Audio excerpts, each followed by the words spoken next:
Hello, वे optics या आपल्या 7व्या चॅप्टरचं आजचं हे 8वं सेशन आणि आजच्या सेशनमध्ये आपण बघणार आहोत intensity distribution in interference.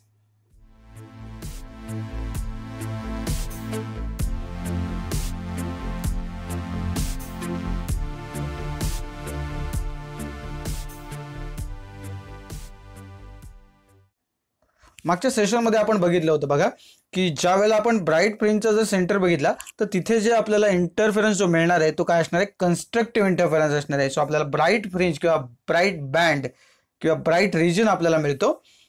So the amplitude of the wave is the twice of the original wave incident on the A बी.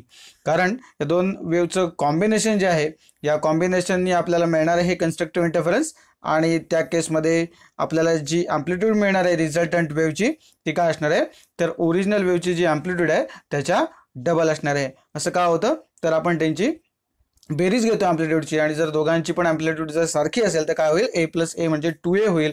हे आपण यापूर्वीच बघितलं होतं. सो आपण असं म्हणू शकतो की amplitude of the wave is twice of the original wave incident on A B. आणि आपल्याला दुसरंही माहिती आहे की इंटेन्सिटीच्या बाबतीमध्ये the intensity is proportional to the square of the amplitude आणि म्हणून it is 4 times the intensity of the incident wave. आता हे 4 टाइम्स का असं म्हटलंय, 4 टाइम्स ते सुद्धा आपण बघणार आहोत कारण इथे स्क्वेअर ऑफ द अँप्लिट्यूडशी डायरेक्टली प्रपोर्शनल आहे म्हणून हे 4 टाइम्स जे आहे ते या ठिकाणी लिहिलेलं आपल्याला दिसतंय. पुढे जाऊन डिटेलमध्ये आपण हे बघणारच आहोत 4 टाइम्स हे कसे होतात ते. तर जर कन्स्ट्रक्टिव्ह इंटरफेरन्सच्या बाबतीत जसं आपण विचार करतो तसंच हे जर चौपट होत असेल तर डिस्ट्रक्टिव्ह इंटरफेरन्समध्ये तर काय होणार आहे, तर at the center of dark fringes intensity किती असणार आहे, 0 असणार आहे. आणि टी का असणार आहे, तर आपल्याला माहिती आहे की इंटेन्सिटीच्या बाबतीत जर सांगायचं झालं तर आपण जसं आत्ता इथे म्हणतोय की directly proportional to square of the amplitude. तर जर दोघांची जर का अँप्लिट्यूड ही जर सारखी असेल तर मग जसं आपण इथे बेरीज केली होती ए प्लस ए म्हणजे 2a होत होती तशी इथे काय होईल, तर a मायनस ए आणि म्हणून अँप्लिट्यूड काय होईल, 0 होईल. So hence the intensity will be also 0 कारण ते प्रपोर्शनलमध्ये लिहिले. Intensity is proportional to square of the amplitude. But जर अँप्लिट्यूड 0 असेल तर मग इंटेन्सिटी काय असणार आहे, 0 असणार आहे. म्हणजे याचा अर्थ असा होतो की जो कन्स्ट्रक्टिव्ह इंटरफेरन्सचा जो आपल्याला पॉईंट मिळणार आहे तिथे सर्वसाधारण आपण मॅक्सिमम आपली इंटेन्सिटी असणार आहे. आपण जिथे ही 4 टाइम्स असं म्हणतोय, इन्सिडेंट वेव्हची जी इंटेन्सिटी आहे त्याच्या 4 टाइम्स असणार आहे हे आपण या ठिकाणी म्हणतोय. आणि जो डार्क पॉईंट आहे आपला त्या ठिकाणी डिस्ट्रक्टिव्ह इंटरफेरन्सचा जो पॉईंट असणार आहे तिथे काय असणार आहे, इंटेन्सिटी तर 0 असणार आहे. आणि मग याच्यामधले जर पॉईंट जर आपण विचारात घेतले तर काय होईल बघा, तर जी इंटेन्सिटी आहे समजा जो आपला ब्राईट पॉईंट आहे त्या ठिकाणी आपली जी इंटेन्सिटी आहे ती मॅक्सिमम असणार आहे, बरोबर आहे. आणि मग हळूहळू काय होणार आहे, तर जिथे तुमचा डार्क पॉईंट आहे तिथपर्यंत काय होणार आहे, ती हळूहळू कमी कमी होत जाणार आणि जिथे डिस्ट्रक्टिव्ह इंटरफेरन्स आहे त्या ठिकाणी काय होईल, ती 0 होईल इंटेन्सिटी. आणि मग पुन्हा एकदा राईट पॉईंट येणार आहे आणि मग त्यावेळेला काय होईल, पुन्हा 0 पासून मॅक्सिमम पर्यंत इंटेन्सिटी वाढलेली दिसेल. सो एका स्टेजमध्ये मॅक्सिमम कडून हळूहळू होते, पुन्हा काय होते, 0 होते, 0 कडून पुन्हा मॅक्सिममकडे जाते, पुन्हा 0 कडे येते. असं जे रुटीन आहे हे चालू राहतं. आणि त्यामुळे आपल्याला हे लक्षात आलंय की इंटरफेरन्सचे जे काही फ्रिंजेस आहेत म्हणजे त्या केसमध्ये त्या समान अंतरावरती तर आहेतच आणि त्यांचा जो ब्राईटनेस आहे तो या ठिकाणी काय असतो, सारखा असतो. सो लिहून टाकूया, thus the interference fringes are equally bright and equally spaced.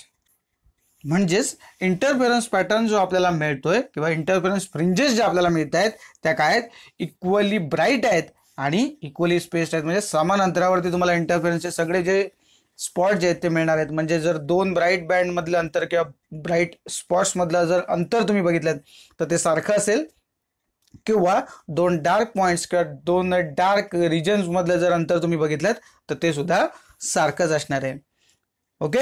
आणि यानंतर जर आपण विचार केला स्लिट्सच्या दृष्टीने, म्हणजे जे 2 लाईट सोर्स म्हणून आपण वापरतो, म्हणजे 2 स्लिट्स वापरतो एकाच लाईट सोर्स कडून आपण जे 2 लाईट सोर्स आपण तयार करतोय स्लिट्सचा वापर करून, तर समजा या स्लिट्स जर आपण वाईड घेतल्या, थोड्याशा ब्रॉड घेतल्या तर मग काय होईल, तर आपल्याला जो पॉईंट मिळणार आहे स्क्रीनवरती तर त्याच्यामध्ये काय होईल, थोडासा डिफरन्स येईल आणि पाथ डिफरन्स वेगवेगळा होईल आणि त्यामुळे जो इंटरफेरन्स पॅटर्न आहे तो थोडासा वेगळा दिसेल.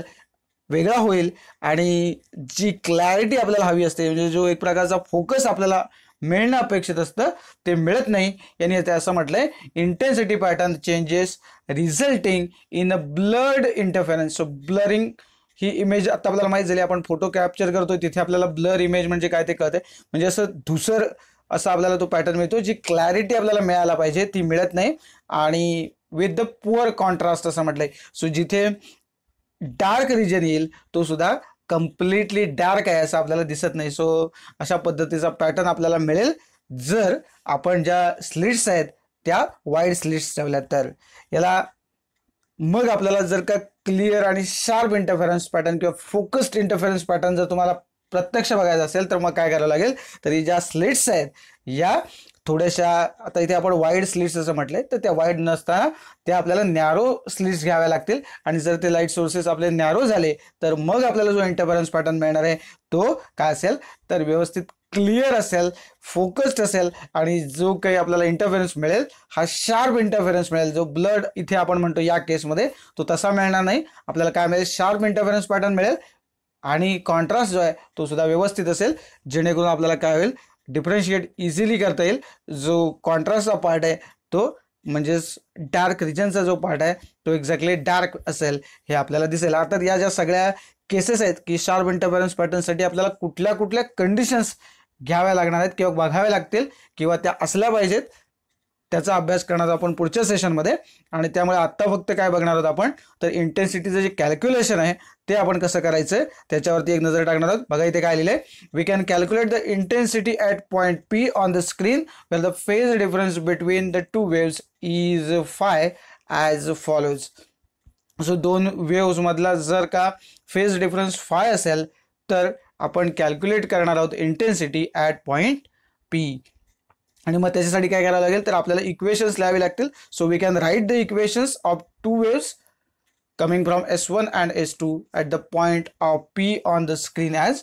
सो आपल्याला दोन इक्वेशन्स घ्यावी लागतील दोन्ही वेव्सची, जे S1 आणि S2 जसं आपण मागच्या सेशनमध्ये बघितलंय म्हणून मी डायग्राम पुन्हा एकदा दाखवली नाही तुमच्यासमोर. सो दोन सोर्सेस S1 आणि S2 आहेत आणि तिथून काय होईल तर जो पॅटर्न आहे तो आपल्याला स्क्रीनवरती मिळेल. तिथे आपण एक P पॉईंट कन्सिडर करतोय, बरोबर आहे.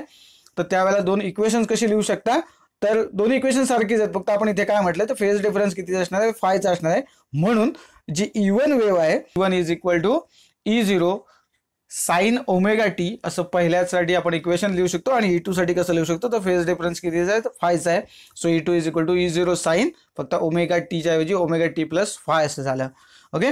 आणि जी काही इंटेन्सिटी आहे ती आपण कशी लिहू शकतो I0 ही जर इन्सिडेंट इंटेन्सिटी असेल तर मग आपण कसं लिहू शकतो ती तर मगाशी जे आपण बघितलं सुरुवातीला की intensity is directly proportional to square of the amplitude आणि म्हणून the incident intensity is given by I0 is equal to mod of E0 square. So याचा आपल्याला स्क्वेअर घ्यावा लागेल. आपण हे बघितलंय सुरुवातीला त्याच काळामध्ये. आणि हे जे काही दोन इक्वेशन्स आपण लिहिली E1 आणि E2 साठी तर जर रिझल्टंट इलेक्ट्रिक फील्ड आपल्याला जर कॅल्क्युलेट करायचं असेल तर आपल्याला काय करावं लागेल तर या दोन्ही इक्वेशनची काय करावी लागेल बेरीज घ्यावी लागेल, सम घ्यावी लागेल. So the resultant electric field P at P will be given bye आणि मग काय करावं लागेल या दोघांची आपल्याला ॲडिशन घ्यावी लागेल. Okay. So E is equal to काय होईल E0 sine omega t plus E0 sine omega t plus phi. Okay. आणि या ठिकाणी तुमच्या लक्षात आलं असेल की E0 आहे तो जर कॉमन आपण बाहेर काढला तर मग काय शिल्लक राहील बघा sign omega t plus sign omega t plus five. आणि मग आपल्याकडे एक स्टँडर्ड फॉर्म्युला आहे जो आपण वापरतो कुठला तर साइन ए प्लस साइन बी साठीचा फॉर्म्युला आहे आणि तो जर तुम्ही या ठिकाणी अप्लाय केलात तर मग तुम्हाला काय मिळेल बघा इक्वेशन तर E is equal to 2E0 cos phi by 2 आणि sine omega t plus phi by 2. So अशा पद्धतीने तुम्हाला हे उत्तर मिळेल. कुठला फॉर्म्युला आपण वापरतो इथे लिहिलेलं नाही आहे आपण, पण तुमच्या लक्षात आलं असेल साइन ए प्लस साइन बीचा फॉर्म्युला जो आहे ट्रिग्नोमेट्रीचा तो आपण वापरणार आहोत आणि त्याच्यावरून हे इक्वेशन आपल्याला मिळते. ओके. तर तुम्हाला इथे दिसत असेल हा पॅटर्न जो आहे तर आपल्याला जनरल केसमध्ये आपण एरवी ए साइन असं लिहित होतो आणि त्यामुळे हा जो साइनच्या आधीची जी पूर्ण टर्म आहे ही काय आहे तर ही टर्म रिप्रेझेंट करते amplitude of the wave. So ते पण लिहून ठेवूया इथे. Where 2E0 cos phi/2 is the amplitude of the wave. आणि म्हणून मग इंटेन्सिटी काय होईल, तर इंटेन्सिटी आपण बघितली की it is proportional to square of the amplitude. आणि म्हणून ते कसं लिहू शकतो, the intensity at P will be proportional to, हे बघा हे जे आपण लिहिलं होतं वरती त्याचं फक्त आपल्याला काय करायचं आहे, तर स्क्वेअर घ्यायचं आहे आणि फक्त आपण तिथे मॉड साइन टाकलेलं आहे. आणि असं समजा की जर या दोन वेव्हचे अँप्लिट्यूड जर वेगळे असतील तर काय होईल, कारण इथे आपण अँप्लिट्यूड कन्सिडर काय करताना केलं होतं की E0 ही त्याची अँप्लिट्यूड आहे असं आपण कन्सिडर केलं, की जे इनिशियल आपल्या ज्या वेव्हज आहेत त्यांची अँप्लिट्यूड काय असणार आहे, तर दोघांची आपण कन्सिडर केली होती की E0 असणार आहे. पण समजा या जर अँप्लिट्यूड, या दोन्ही वेव्हच्या अँप्लिट्यूड जर वेगळ्या असतील तर काय, इथे बघा काय म्हटलंय यांनी, let us consider the case when the amplitudes of the waves coming from the two slits are different. आणि इथे असं म्हटलंय suppose they are E10 and E20. Okay, E10 आणि E20 असं वाचू नका, हे वाचताना E10 आणि E20 असं वाचा, कारण आपली ऍक्च्युअली जी व्हॅल्यू होती ती E0 होती, फक्त पहिल्या वेव्हसाठी आहे म्हणून आपण काय केलंय E10 असं म्हटलंय आणि E20 असं म्हटलंय. ओके, काही ठिकाणी तुम्हाला असं मिळेल E0 आणि मग त्याच्या पुढे सबस्क्रिप्टला आणि 1 असेल आणि E0च्या सबस्क्रिप्टला 2, अशा पद्धतीने काही ठिकाणी लिहिलेलं आपल्याला आढळतं. आपण इथे कन्सिडर करताना E10 असं म्हणतोय, E0 for the first wave आणि E0 for the second wave. जर या दोन वेगवेगळ्या असतील तर, म्हणून आपण हे कन्सिडर असं करतोय की E10 आणि E20 आहे.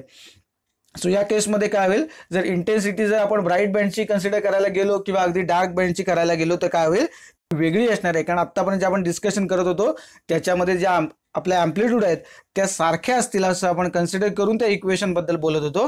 आता आपण थोडीशी वेगळी केस बघतोय, कारण इथे काय म्हटलंय आपण की दोघांची जी अँप्लिट्यूड आहे ती जर वेगळी असेल तर मग सगळंच गणित बदलणार आहेत, कारण आपण ते अँप्लिट्यूड आणि इंटेन्सिटी हे कोरिलेटेड गोष्टी आहेत. आणि त्याच्यामुळे मग काय होईल की जसं एक्सपेक्टेड रिझल्ट होता आपल्याला की जर दोघांच्याही अँप्लिट्यूड जर वेगवेगळे असतील तर काय होईल, त्या केसवरती एक नजर टाकूया. बघा इथे काय म्हटलंय, at the center of the bright fringes the amplitude will be E10 plus E20 and hence the intensity will be proportional to E10 plus E20 चा स्क्वेअर असेल. अर्थात मॉड्युलस साइन जे आहे ते मॉड साइन आपण इथे दिलेलं आहे. सो ब्राईट फ्रिंजच्या वेळेला काय होईल, या दोघांची बेरीज होईल. मगाशी काय होत होतं, ते E0 प्लस E0 म्हणजे ते इफेक्टिव्हली 2E0 झालं असतं, पण आता या वेगळ्याच आहेत आणि त्याच्यामुळे इथे परिस्थिती ही या पद्धतीने येईल. ओके, आणि तसंच जर तुम्ही डार्क फ्रिंजेसच्या बाबतीत घ्याल तर काय होईल, अँप्लिट्यूड काय असणार आहे, इथे आपण ब्राईट फ्रिंजसाठी आपण सम घेतो आणि इथे डार्क फ्रिंजसाठी मग आपल्याला अँप्लिट्यूडसाठी काय करावं लागेल, तर सबट्रॅक्शन घ्यावं लागेल. बघा इथे बघा, at the center of dark fringes the amplitude will be E10 minus E20 and hence the intensity will be proportional to E10 minus E20 आणि आपण त्या मॉडचा स्क्वेअर घेतलाय. सो एक गोष्ट इथे या ठिकाणी तुमच्या लक्षात येईल बघा, जर अँप्लिट्यूड वेगळी असेल तर काय होईल, म्हणजे मगाशी काय होत होतं, ती डबल होत होती बरोबर आहे, म्हणजे E0 प्लस E0 तर 2E0 होता आणि त्याचा स्क्वेअर. सो 2 चा स्क्वेअर म्हणजे काय होत होता, तर 4 झाला असता आणि म्हणून आपण तिथे 4 टाइम्स जे सुरुवातीला लिहिलं होतं ना, ते याचं कारण हे आहे. पण या ठिकाणी काय होईल, तर या दोघांची काही बेरीज जी आहे ती काही आपल्याला डायरेक्ट सांगता येणार नाही, जसं की तिथे ट्वाईस होत होती, दुप्पट होत होती, तर अशी परिस्थिती इथे नाही. आणि तसंच डार्क फ्रिंजेसच्या बाबतीत काय होईल बघा, तर जेव्हा E0 मायनस E0 आलं असतं तर मग काय होतं, तर तुमची जी अँप्लिट्यूड आहे ती 0 आली असती आणि मग 0चा स्क्वेअर म्हणजे थोडक्यात इंटेन्सिटी पण काय झाली असती, 0 झाली असती. पण इथे जर अँप्लिट्यूड वेगवेगळी असेल तर त्या केसमध्ये काय होईल, काहीतरी आपल्याला आन्सर मिळेल, इथे नॉन झिरो आन्सर मिळेल आणि त्यामुळे याची जी इंटेन्सिटी आहे मुळात डार्क फ्रिंजची ती 0 नसणार आहे. थोडीशी आपल्याला काहीतरी इमेज मिळणार आहे, म्हणून जे शार्प इमेज आपल्याला मिळायला पाहिजे त्याची डार्क फ्रिंजची ती तशी मिळणार नाही. थोडासा वेगळ्या पद्धतीचा डार्क पॅटर्न आपल्याला मिळेल हे नक्कीच, कारण आपण कम्पेअर जर करू शकलो ब्राईट फ्रिंज बरोबर डार्क फ्रिंज तर आपल्याला हे लक्षात येईल हा पॅटर्न ब्राईटचा आहे, हा डार्कचा आहे. पण जी क्लॅरिटी, जो फोकस, जो शार्पनेस आपल्याला या इंटरफेरन्स पॅटर्नमध्ये पाहिजे तो मिळत नाही जर का अँप्लिट्यूड दोन्ही वेव्हच्या जर डिफरंट असतील तर. तर मी मगाशी म्हटलं तसं शार्प इंटरफेरन्स पॅटर्नसाठी आपल्याला कुठल्या कुठल्या कंडिशनची गरज आहे, दोन सोर्सेसवरती कुठल्या कंडिशन्स अप्लाय केल्या पाहिजेत, कशा पद्धतीचे दोन सोर्सेस असले पाहिजेत, याचा जो अभ्यास आहे तो आपण करणार आहोत पुढच्या सेशनमध्ये.